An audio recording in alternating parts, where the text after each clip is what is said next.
The military matters a lot. And look, we're going to do a big special tonight. So we're going to talk about Iran and North Korea and Russia and China, and we're going to really talk a lot about our enemies. But before we get to that, let's talk about our military. Because when I say things like the military matters a lot, I'm actually not doing that bread and butter Americana, support our troops type thing. I'm not saying that. I'm saying when you're a wealthy nation, you make enemies. When you're a powerful nation, you make enemies. We have a lot of enemies in this world. We have a lot of people who would love nothing more than to see the great American experiment come crashing down.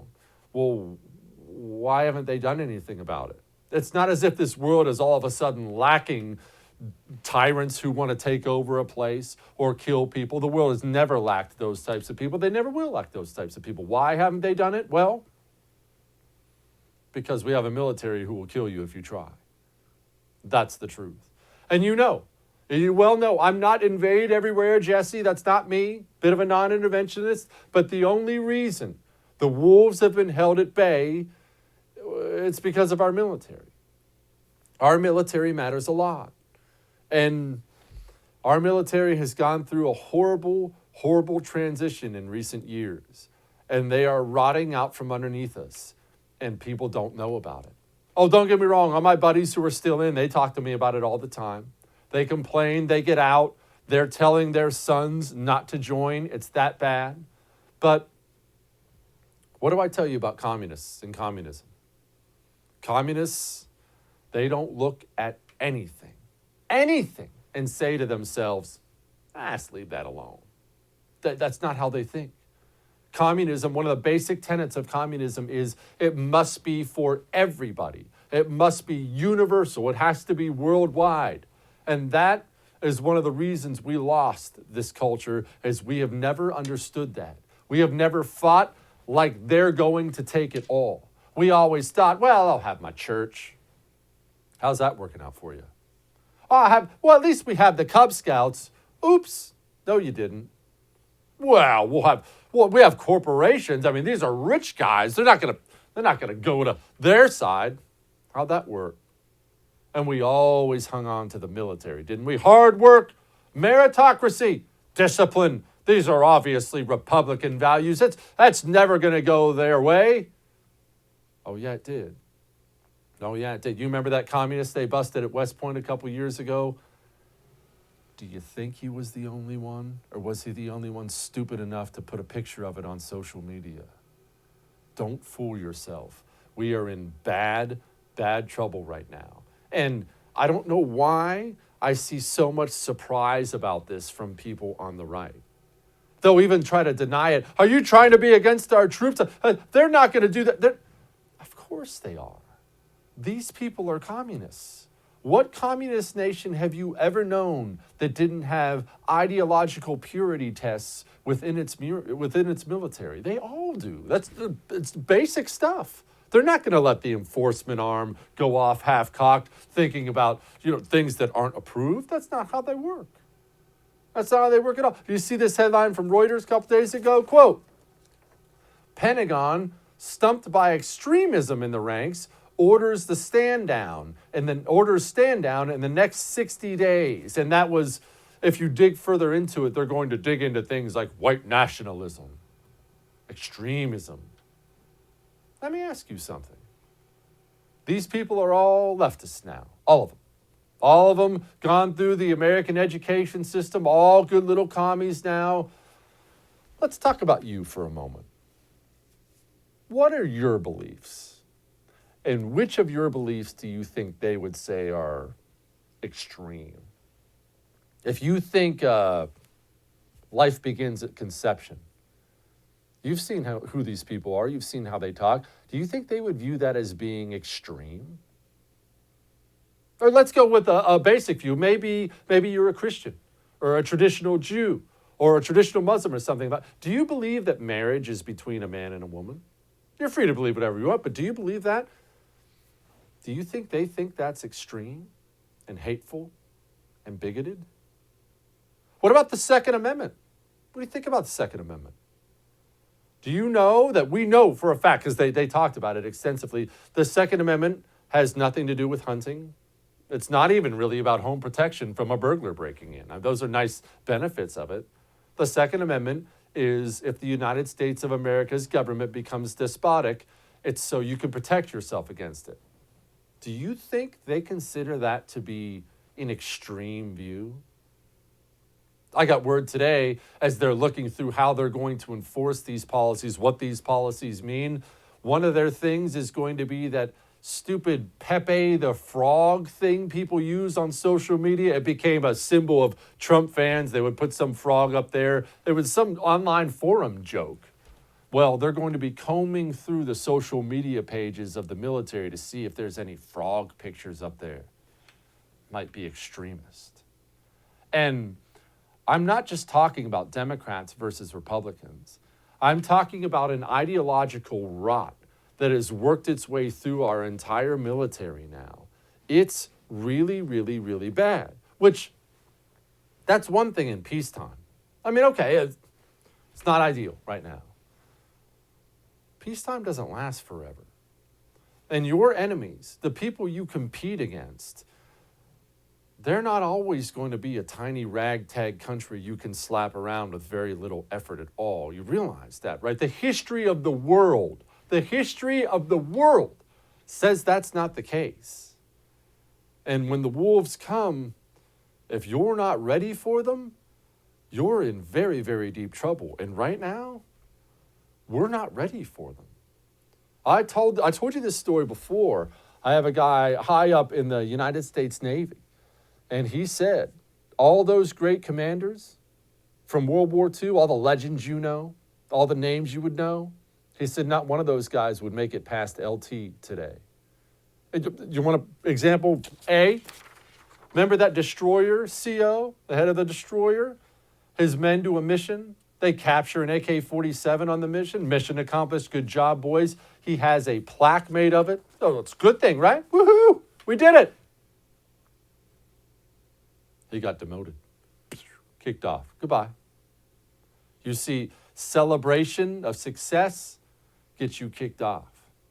Do you remember this disgraceful scene while Joe Biden was vice president during Obama's presidency, where Iran had our men and women on their knees, hands on their heads? Do you remember that? That's Iran. Iran had us on our knees. What does that look like after 10, 20 more years of this social justice warrior rot destroying our military? It is a big deal. And so we're going to talk about all these countries tonight, right? China, North Korea, Iran, Russia. Do you think China, North Korea, Iran, or Russia, do you think any of them are doing social justice warrior thing in their ranks?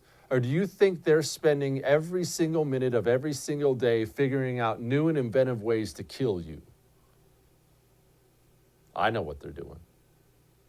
All that may have made you uncomfortable, but I'm right. And we're going to talk about those evil empires next. And rest assured, we do talk about evil on this show. These countries are evil, oppressive, horrible places that will do horrible things to whoever they conquer. We had better be ready. Let's talk about what we're facing tonight. Hang on.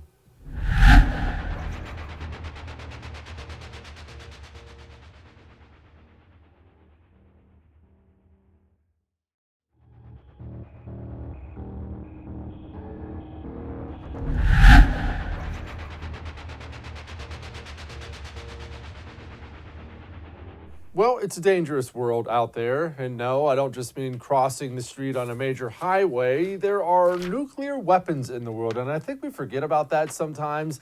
And some countries who really hate our guts have them. Here's a list, in case you don't know, of the countries who have nukes. Us, obviously. Sorry about that, Japan. UK, France, Israel, Pakistan, Russia, India, China, and North Korea. And I want to focus on a couple of those countries now with Frances Martel. She's the Breitbart international news editor at Breitbart News. Frances, China, let's start there.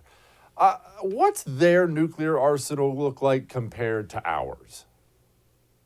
Like everybody else's, it's pretty tiny compared to ours. But Okay. anytime an enemy has more than one, that's a Yeah. problem. We do believe that there's somewhere in the thousands. They're trying to keep it secretive, and we do know that they're trying to update the arsenal, but that it isn't as modern as what we have. Okay, and forgive me, I'm very naive. I went to community college. Does everyone who has these nuclear weapons, they can reach anywhere in the world with them? They all have to be launched from subs, satellites. They press a button on the ground. How does this work? Well, you need to have, you have the warhead, which is the actual nuke, and then you have to have a transportation device. So not everybody has, an intercontinental ballistic missile where they could go across the Pacific and bomb us. I think that was a big concern with North Korea, constantly threatening that they had one, and then suddenly retreating and threatening to bomb Guam instead of bombing Los Angeles. And that was kind of a hint like, okay, maybe they don't have the capabilities. But this is obviously a big issue. I think of all the countries that we talk about as our enemies who have nuclear weapons, China obviously has the most ability to probably reach something that is significantly within U.S. territory. Where does North Korea's technology lie when it comes to this? Look, I am as guilty as anyone else of making fun of North Korea every time they flutter one into the South China Sea, but I'm assuming they're only getting better and not getting worse. How much better are they? They're a little better. The last thing they debuted was a submarine powered missile. So something that could hit, an important military asset of ours in the Pacific, but not something quite yet that could hit, say, Washington or New York or Los Angeles. We know that they've attempted to detonate bombs that they claim are hydrogen bombs, but the seismic impact of the nuclear tests isn't big enough to really confirm that that's what it was. It could have been, a sort of a more conventional atomic weapon plus more dynamite to make it look bigger. But we're not totally sure what it is, but we know that it's slightly less than what they say, and yet enough to really concern us because we have important assets all over the world. Francis, staying on North Korea for just a brief moment, if you'll allow me. How is their military? I understand it's not anywhere equal to ours, but I have a hard time believing they have the funds to supply an extremely modern military. At the same time, I don't want to, undersell my opponent. What are they? Well, and an interesting thing is if you would have asked me this question 4 years ago, we would have been having a totally different conversation. Since President Trump advanced the multilateral sanctions on North Korea in 2017, which, by the way, he got China to agree to sanction North Korea, which is mind-blowing. They really don't have the money for this. I mean, they haven't had a nuclear test since 2017. They're mostly using their military right now to keep the border shut because they're terrified of a coronavirus outbreak. They have no money to, construct hospitals that they started building during the pandemic. And they were just hit by a severe flood wave last summer, so they have no food. The only real advantage they have is that North Korea has very complex territory. They have these horrible cold mountains that are very difficult to navigate, and that's their home turf. So they have at least an advantage on difficult terrain. But in terms of training, assets, equipment, they are severely underfunded. Good. No, you mentioned China sanctioning North Korea. I've always found this relationship to be fascinating. What is it? Are they friends, cousins? Is it a big brother, little brother? Does North Korea do what they're told? Are they belligerent and do whatever they want?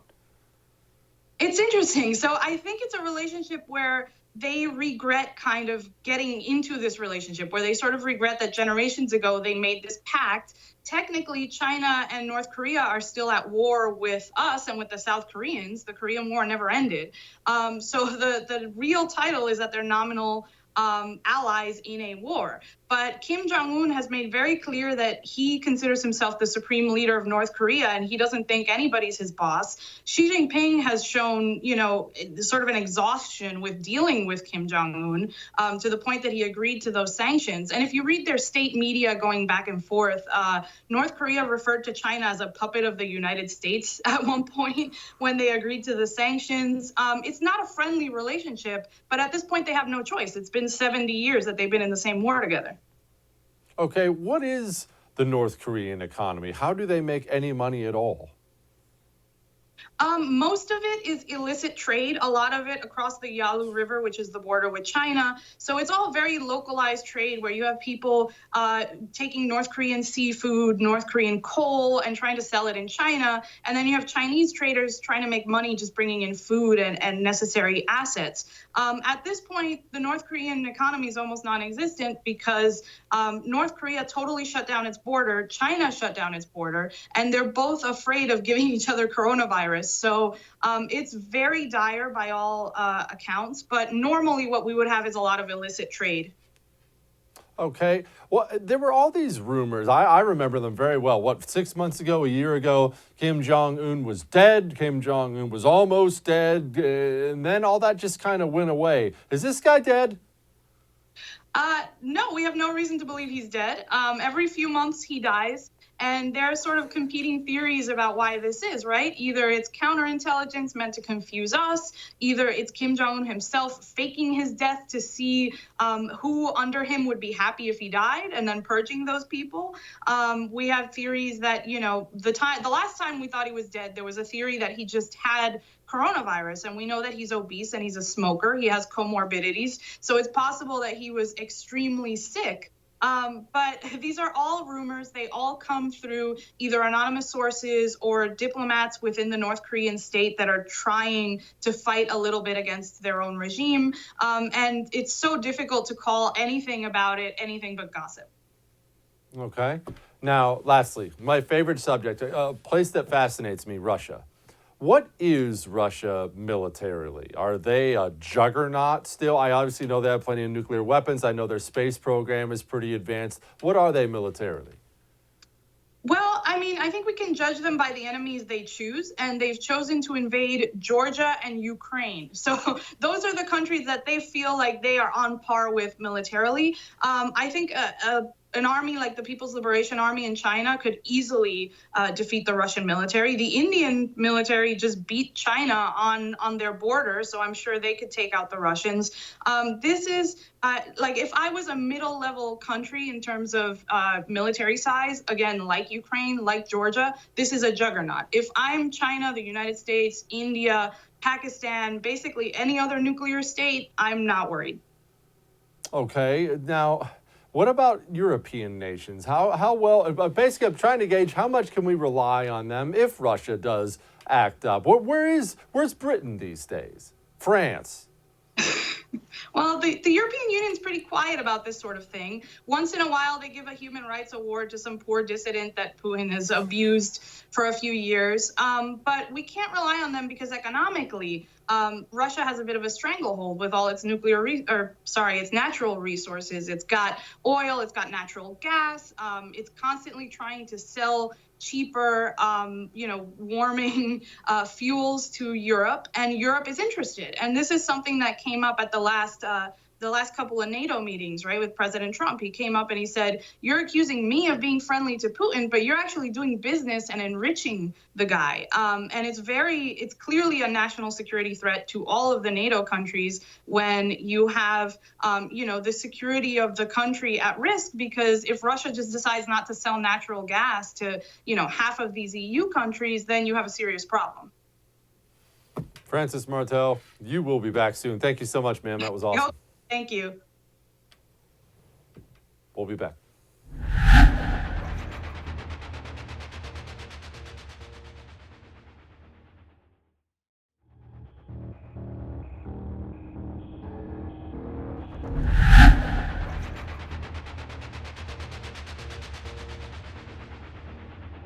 All eyes are on the Biden's administration approach to China, how they're going to handle China, how they're going to handle trade with China, military with China, because look, the history there is really ugly. The media can try to suppress that all they want. The Biden family's history with China is not great. Jen Psaki's being asked about it. We're starting from an approach of patience as it relates to our relationship with China. So that means we're going to have consultations with our allies, we're going to have consultations with Democrats and Republicans, and we're going to allow the interagency process to work its way through to review and assess how we should move forward with our relationship. those are a bunch of words that don't really say anything, don't mean anything to me. So we figured we'd bring in an expert and figure out exactly what's what over there and what we need to do. So joining me now is Weifeng Zhang. He's the Senior Research Fellow with the Mercatus Center at George Mason University. That means he's a lot smarter than all of us. Weifeng, explain to me what we're expecting out of the Biden administration. Is it just going to be more of the same, but they'll talk nicer? Thanks for having me, Jesse. So I think the big challenge now facing U.S. policymakers is we need to move from China policy 1.0 to China policy 2.0, meaning that during the Trump administration, American policymakers are now increasingly aware that China not only presents economic opportunities, it also presents national security threats or national security concerns.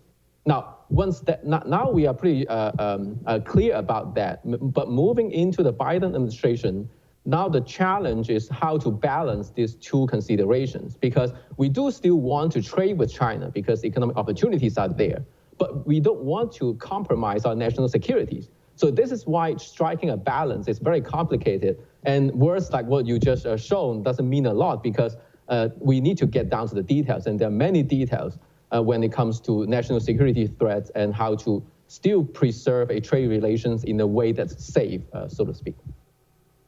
Weifeng, how do we, because I understand international relations are complicated. They're messy. They always are. Diplomacy is just naturally messy. You're doing diplomacy with your enemies lots of the time. China, they're our enemy. They consider us to be the enemy. But you're right. We do have some trade with them. How do we balance that? What is the appropriate balance? Okay, so we're exchanging goods, but we hate each other? So I think what we need to, the balance we need to strike here is that we need to move away from what the U.S. has been doing for over 2 decades, which is to just conduct romantic trade relations after China joined the WTO. Now, there are a lot of security concerns when it comes to, in the economic relations with China. And I think technology is the most important one. Now, at this moment, I want to bring in the issue with Taiwan here because it presents where technological challenge is between U.S. and China. Because as we have seen in the past 2 weeks, right, there are intense military activities over the Taiwan Strait. And the reason that's in the news is because Taiwan is the industry leader when it comes to semiconductor manufacturing.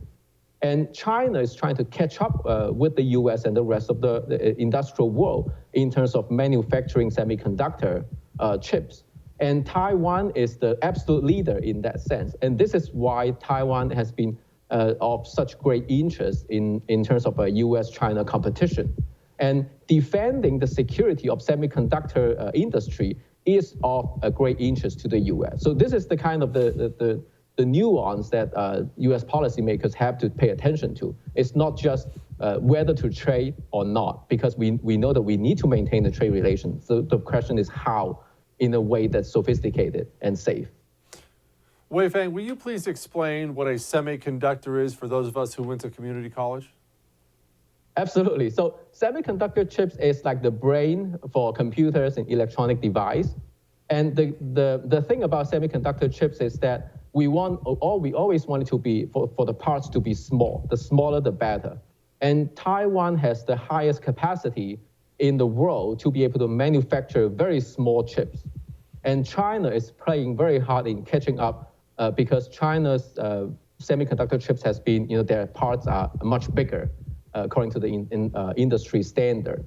And so the Taiwan Semiconductor Manufacturing Company, or TSMC, is the absolute industry leader because they are leading even Intel and Samsung in South Korea because they can produce very small chips.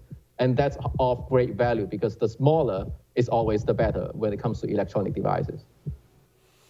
Weifeng, one of the things that really struck me about the Cold War, if you look back on things like that, was we Americans, obviously for understandable reasons, look at things through the American perspective. But if you talk to the Soviet guys, the big shot Soviet guys who out there, they were always worried about us. They thought we were the big bad bully, and they thought they were the innocent ones. How worried is China about us? We always worry about them. How worried are they about us? That's absolutely, it's a great point you bring up because it's exactly the same in China too. Because from the Chinese government's perspective, they are no longer as interested in European Union, for example. They are now still much more interested in understanding the US because they view the US as the greatest obstacle to the path toward achieving the Chinese dream of rejuvenization of their nation. And that's precisely the policy under President Xi Jinping and his predecessors. For a few years now, I've been running a research program called the Policy Change Index, where we try to read between the lines of Chinese propaganda from what they're saying to understand their behavior. And one of the major policy initiatives under the current and two previous Chinese presidents is to become a world leader, the leader on the global stage. And the US is obviously in between where China now and achieving their goal toward a global leader. Is that the only reason they view us as an obstacle, is because we happen to be above them at the time? Above them, and also we hold very different values, right? So when it comes to freedom and democracy, which is values that the Chinese do not hold, and that presents a conflict because from the Chinese perspective, if the U.S. holds a different value and the U.S. is ahead of China, then it's a problem, right? It's hard to justify to the Chinese people why we still hold values different from the U.S. values, because we are behind, right? And so the U.S. is ahead of us. And so this is precisely why events like January 6th on the Capitol Hill is to the Chinese, from the Chinese perspective, an advantage to them, because that's where they can hold against us and say, see, democracy sometimes doesn't work. Maybe our values is not that bad.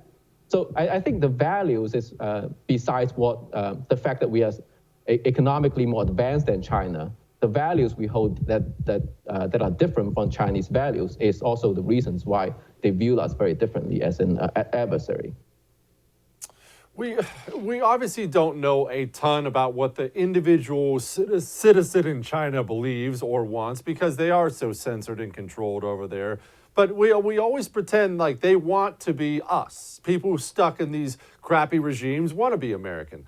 Is that the case? Is that do they look at us? Do we have any indication that their citizenry looks at us and thinks, man, that would be way better than this? Well, at the individual level, perhaps that's true. Because what I can say is that I was born and raised in China before I came to America well over a decade ago. And when I was growing up there, people like me, the place we looked up to is the outside world, what's outside of the what is outside of China. And the United States is, the an example of where the free world is. And so at the individual level, I believe the Chinese people, they do know that the U.S. is more advanced. And for example, vaccines, COVID-19 vaccines, Chinese people, they are aware that the vaccines produced by the Americans are, at least more effective and safer than vaccine produced by China. But what the Chinese people think at a policy level is less relevant, in my opinion, than what the Chinese policymakers or Chinese government thinks. And this is why we emphasize so much on what Chinese policymakers are thinking when it comes to the U.S., because that matters a lot to what they would do on the global stage, and that matters a lot to how the U.S. should respond to them. Wei-Feng Zhang, that was friggin' awesome. Thank you, man. I appreciate you. Thank you for having me, Jesse. I love getting smarter. I have a long way to go. A long way to go. All right, we'll be back.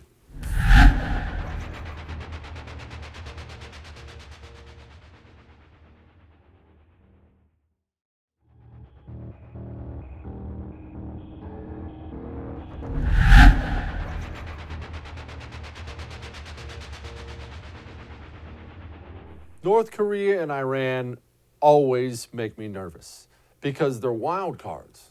They're complete wild cards, and I don't know what's going on in there, and I'm glad we're about to have somebody on that knows what's going on in there, because I hear Anthony Blinken, our Secretary of State, say this, quote, based on public reports, the time that it would take Iran to produce enough fissile material for a nuclear weapon is down to, we think, a few months?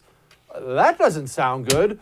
Joining me now to talk about that and other things is Lieutenant Colonel James Jay Carafano. He's the Vice President for National Security and Foreign Policy at the Heritage Foundation. Colonel, Iran with a nuclear weapon?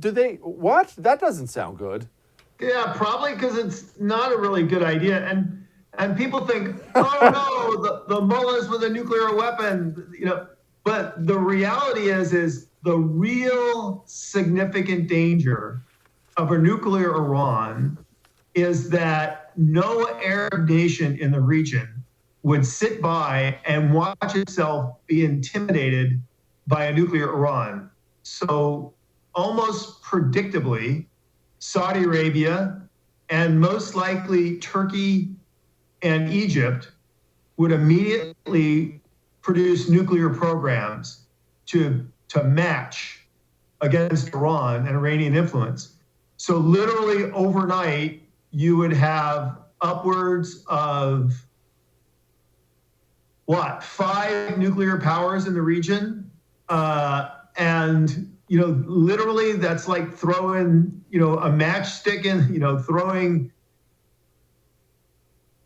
fire on the gasoline. It's or gasoline on the fire. It's just it's not a healthy situation. I would laugh to hear Blinken say, "Oh my God, they're months away from being able to produce a nuclear weapon." And what he means by that is Iran moved to 20% nuclear enrichment, which, by the way, is a violation of the Iran deal.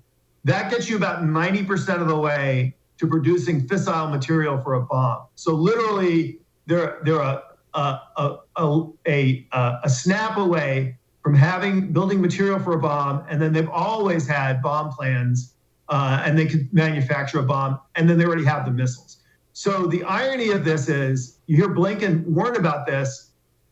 This is largely because of the Iran deal, which the Obama administration, which Blinken was a part of, put in place. Because what this demonstrates, if they could so quickly and easily get to the point that they can make a bomb, that's because the Iran deal, which, by the way, they are still a party to, was never a real obstacle to them in the first place, which shows that when the Obama team said, we have a deal that keeps them from getting a bomb, they were lying to us. And now we've brought back all the people that negotiated that deal and put them in charge. Oh, okay. I get people that ask me this all the time because I have a bunch of friends from Israel, have family in Israel, and they ask things like, why don't we stop them? Well, that's such a simplistic question. Can we stop them? Could we stop them from doing this in some way if we wanted to?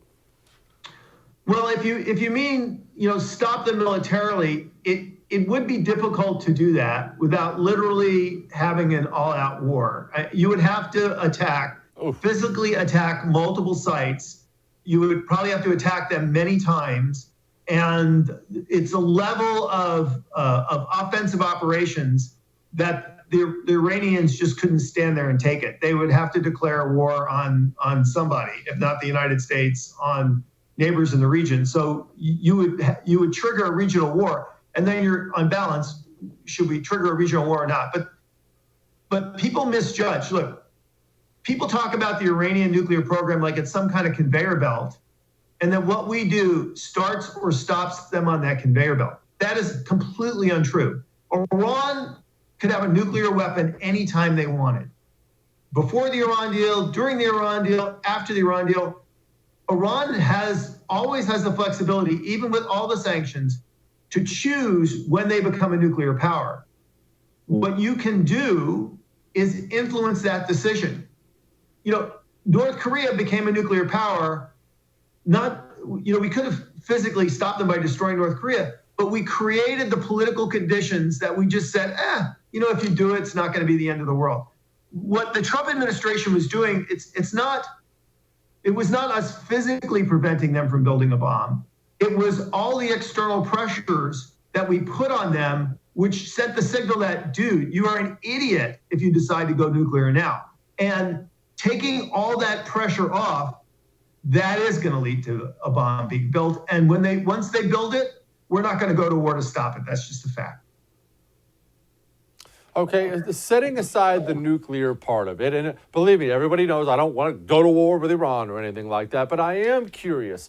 What is their level of military capability, military sophistication? It's easy for people in America. I don't expect people in America to be an expert on every Middle Eastern country, but it's easy for everyone in America to think they're, riding horses around over there and shooting muskets. It's obviously not the case. But where are they, Colonel? Are they really advanced? Not very advanced? Where are they? It's one of these kind of good news, bad news things. It's like you were in a ring with a prize fighter who had an incredibly solid first punch, and if you could last to the second or third round, the guy would drop from exhaustion. You could kick the butt at him, but you'd have to worry about getting hit with that first punch to begin with. So because of what we did the last 4 years, we have put a lot of pressure on Iran. We have weakened their surrogates. We've deprived them of lots of money. It really has, they've got internal dissension they have to worry about. It really has impacted on their military readiness and military capability. On the other hand, they have some very sophisticated capabilities in cyber, drones, and missiles, so that they can pack a pretty good first punch. So in other words, if you had a war with Iran, you could over the long term mitigate their ability to do offensive things. But on the other hand, in the short term, they can do some pretty damaging things. As we saw, for example, when they did that attack last year on Saudi Arabia with drones and missiles. Very sophisticated attack, very destructive, very damaging. Now, they couldn't do that forever, and we could take out that offensive capability with an aggressive campaign. So you can mitigate the offensive threat. But on the other hand, nobody wants to invade Iran and try to take over and fix that country. That's just an absolute quagmire, and nobody's going to do that. So the trick is, what you want to do is to make the Iranians risk averse, to make them worry that if they escalate what they're doing, that they could put their own regime in jeopardy. That was exactly the policy of the Trump administration, and I think it was actually working incredibly well. Part of the reason why the Arab-Israeli normalization made such rapid progress was because the Arab regimes recognized that we had their back. We weren't putting tens of thousands of troops in the country. We weren't threatening war, but we had their back, and they saw the advantage of normalizing relations with Israel, coming together in collective defense, holding off a bulwark against the Iranians, and really, I think, containing that threat. It was exactly the right strategy, and we leave it at our own peril. And my great concern, look, I wish the Biden team well. Everybody wants them to make America more safe, but to go back to the Obama policy of trying to figure out how we can accommodate Iran is really unleashing them on the region, and it's a huge mistake. And to your point about North Korea, these problems are inextricably linked, because if we give a sweetheart deal to Iran, who is acting more aggressive, more difficult, violating more rules, then the North Koreans are going to say, well, if they get a sweetheart deal by being more aggressive, we're going to be more aggressive and we'll get a sweetheart deal too. So by rushing back to the Iran deal and rushing trying to accommodate the Iranians, the Biden administration very easily could actually also trigger a crisis in North Korea, and they could be facing two crises in two theaters simultaneously. Colonel, thank you so much for your time. I appreciate you. Yeah, sorry I couldn't make you happy there, my friend. Next time, maybe. No, I appreciate the info. You made us smarter. That's what's important. See you. Thanks. Thank you. All right. We're not done yet. Hang on.